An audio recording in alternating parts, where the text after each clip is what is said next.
Do educate friends, then do the rest. Hello everyone, this is Sapna Singh and welcome to the channel Do Educate. पिछले class में हमने discuss किया था कि एक बार है, बार जो दोनों एंड से फिक्स हुआ था और उसके बाद हमने अलग अलग पॉइंट्स पे लोड निकाला, रिएक्शन निकाला, उसके बाद स्ट्रेस की वैल्यू कैलकुलेट की और फिर डिफॉर्मेशन के बारे में भी देखा था। आज डिस्कस करेंगे एक छोटा सा टॉपिक है कि इलॉन्गेशन जो है, इलॉन्गेशन पहले हमने क्या किया था कि कोई फोर्स लगाया, फोर्स की वजह से जो इलॉन्गेशन हो रहा है या डिफॉर्मेशन हो रहा है वो देखा था हमने। क्या अगर कोई फोर्स हम ना लगाएं तो क्या उस केस में भी डिफॉर्मेशन हो सकता है बॉडी का? आंसर इज यस, हो सकता है। क्यों हो सकता है? बॉडी के वेट की वजह से। ये बॉडी है, कोई फिक्स किया हुआ है हमने ऊपर और ये बॉडी ऐसे लटकी हुई है इस तरीके से। अगर इस पर कोई भी फोर्स नहीं लगा रहे हैं, कोई ना कोई तो बॉडी का वेट होगा, बॉडी के वेट की वजह से भी तो इलॉन्गेशन हो सकता है। तो इस चीज़ को देखेंगे हम, सिर्फ एक दो फार्मूले हैं, फार्मूले देखेंगे, डेरिवेशन नहीं करने वाले हम अभी। डिफॉर्मेशन का जो फार्मूला होगा WL/2AE। पहले क्या होता था, जो प्रिज्मेटिक बार में हम जब फोर्स लगाते थे, इस तरीके से जब फोर्स हम लगाते थे तो वहाँ पे डिफॉर्मेशन क्या होता था, PL/AE होता था। यहाँ पे क्या होगा, जस्ट उसका हाफ होगा, ये 2। ये हमें याद रखना है कि सेल्फ वेट की वजह से जो डिफॉर्मेशन होगा WL/2AE होगी। मीन्स प्रिज्मेटिक बार पे अगर हम फोर्स लगा रहे हैं कोई P, तो उसका जस्ट हाफ होगा deformation due to self weight. ये हो गया डिफॉर्मेशन की वैल्यू। अब यहाँ पे W की वैल्यू क्या है? W क्या है? यहाँ पे वेट है बॉडी का। तो W जो है वो है, इसकी वैल्यू होती है गामा AL। गामा क्या है, इसको एक फैक्टर हम कंसीडर कर सकते हैं, इलॉन्गेशन फैक्टर कह सकते हैं इसको। A जो है, A है बॉडी का एरिया और L जो है इस बॉडी की लेंथ या इस बार की लेंथ। तो ये W की वैल्यू हो गई गामा AL। W की वैल्यू अगर हम इस इक्वेशन में रखें तो हमें क्या मिलेगा, gamma AL into L/2AE। A से A cancel, that is gamma L²/2E। ये है डिफॉर्मेशन। ऐसा क्वेश्चन कभी भी पूछे कि बार है, बार में elongation due to self weight कितना होगा, तो उसमें से हम चाहे ये फार्मूला यूज़ कर सकते हैं या तो ये फार्मूला यूज़ कर सकते हैं। डिपेंड करेगा कि हमें वैल्यू किस किस चीज़ की दी है। अगर W की वैल्यू डायरेक्ट दी है तो हम यहाँ ये वाली इक्वेशन रखेंगे। अगर ये फैक्टर के टर्म्स में दिया हुआ है तो हम यहाँ पे ये वाली वैल्यू पुट करने के बाद डिफॉर्मेशन निकाल देंगे। ये बात रही बार की, जो कि प्रिज्मेटिक बार इसको कह सकते हैं। अगर कोनिकल सेक्शन पूछे, इस तरीके से कोनिकल सेक्शन है, कोनिकल सेक्शन में अगर इसका वेट W है तो W जो है इसकी वजह से क्या होगा, इसकी वजह से डिफॉर्मेशन जो होगा, deformation will be same WL/2AE। यहाँ पे जो W होगा इस W से डिफरेंट होगा, ये कोनिकल सेक्शन की है तो बात, तो W is equals to gamma AL/3। फिर से वैल्यू पुट करेंगे डेल्टा की। डेल्टा इज इक्वल्स टू क्या हो जाएगा, W की value gamma AL/3 into L/2AE। E से E कैंसिल, गामा L²/6E। ये जो डिफॉर्मेशन हो रहा है वो प्रिज्मेटिक बार के लिए हो रहा है और ये जो है ये किसके लिए है, कॉनिकल सेक्शन के लिए है डिफॉर्मेशन की वैल्यू।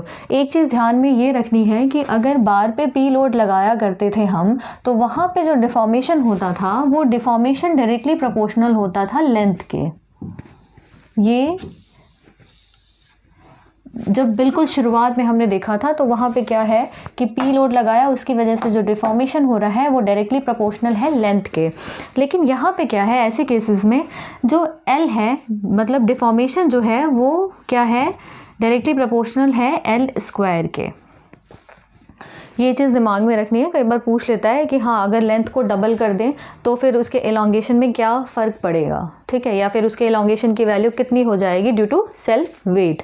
तो ऐसे क्वेश्चन में ये याद रखना है कि directly proportional to L square होता है, तो एल की वैल्यू हम पुट करेंगे। डायरेक्टली प्रोपोर्शनल टू एल नहीं रखना है, एल सिर्फ इस केस में होता है सेल्फ वेट में एल स्क्वायर के प्रोपोर्शनल होगा, चाहे ये केस ले लें या फिर कोनिकल वाला केस ले लें। यहाँ पे भी जो डिफॉर्मेशन है वो एल स्क्वायर के प्रोपोर्शनल होगा, ठीक है। एक छोटा सा पॉइंट ये रह जाता है कि हमने सारी चीज़ें निकाल ली, हमने स्ट्रेस भी निकाल लिया, रिएक्शंस पहले निकाले, उसके बाद स्ट्रेस निकाला, स्ट्रेस निकाल तो लिया, लेकिन स्ट्रेस निकालने के बाद हम ये देखेंगे कि हो क्या रहा है, मतलब किस वैल्यू तक ये सेफ़ है। पता तो होना चाहिए ना कि कितनी मैक्सिमम लिमिट होनी चाहिए उसकी, या फिर कहाँ तक वो बेयर कर सकता है स्ट्रेस। तो क्या करेंगे,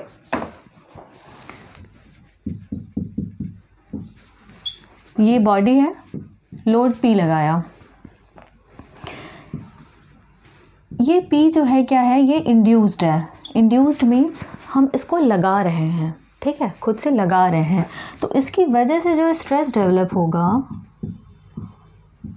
वो क्या होगा, वो भी इंड्यूस्ड होगा। मतलब जितना हमने लगाया है फोर्स, उसकी वजह से जो स्ट्रेस डेवलप हुआ, इसकी वैल्यू किसी लिमिट से कम होनी चाहिए।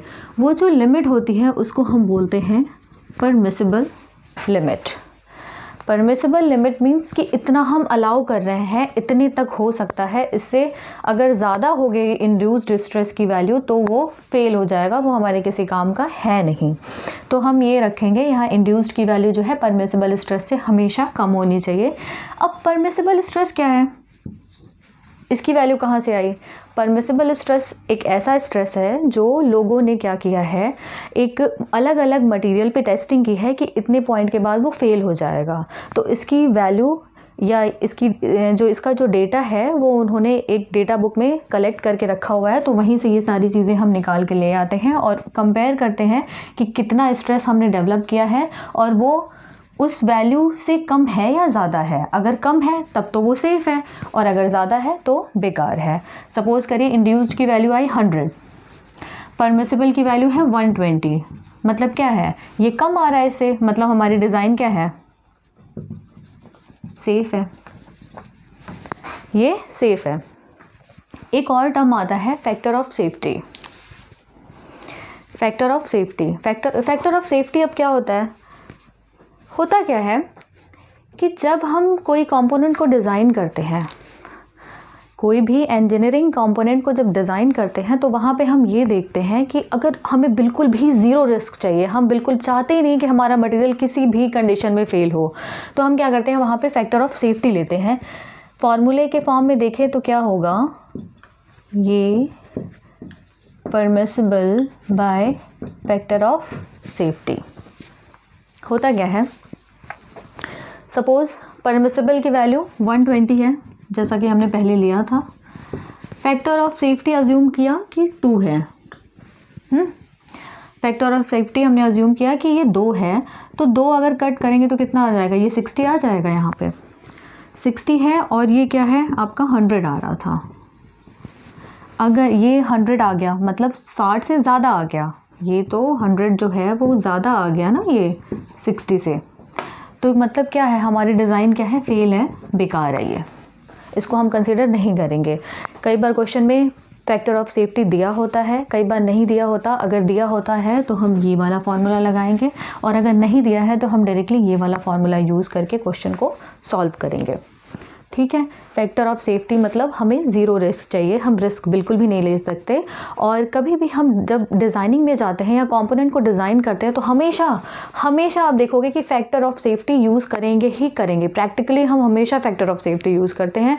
ऐसे न्यूमेरिकल में कई बार दे ना दे उससे बहुत ज़्यादा फ़र्क नहीं पड़ता, समझने से मतलब है कि हाँ फैक्टर ऑफ सेफ्टी डिज़ाइनिंग में ज़रूर लेते हैं, क्योंकि वहाँ पे हमें रिस्क नहीं चाहिए, हम किसी भी केस में कंपोनेंट को फेल होने नहीं देना चाहते। अब हम तो यही चाहेंगे कि हमारा कंपोनेंट सेफ रहे।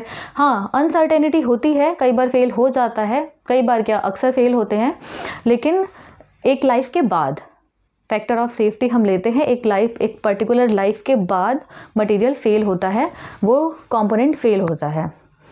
ठीक है, तो आज के लिए बस इतना ही, मिलते हैं नेक्स्ट क्लास में। Thank you.